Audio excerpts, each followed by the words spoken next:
Is your BMW 3 Series key fob not working? The battery is likely dead.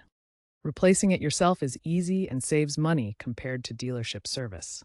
This guide focuses on 2019 present G20, G21 models, which typically use a CR2032 3-volt lithium coin cell. First, identify your fob type, standard or comfort access. You'll need a small flathead screwdriver or pry tool.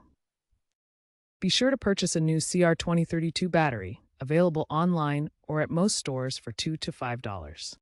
New models feature improved battery life indicators via the iDrive system, alerting drivers when the fob's battery is low. Let's get started. Locate the seam on the back of your key fob. Carefully pry it open with your tool. Remove the old CR2032 battery, noting the orientation positive side up. Insert the new battery in the same orientation. Ensure clean contacts to avoid connectivity issues. Snap the fob back together and test functions like locking and unlocking. Key fobs for models like the 328i or 335i may vary slightly. Refer to your owner's manual if unsure. BMW promotes recycling old batteries. Future fobs may incorporate wireless charging, though not yet standard. If you encounter issues, consult your owner's manual to avoid accidental reprogramming.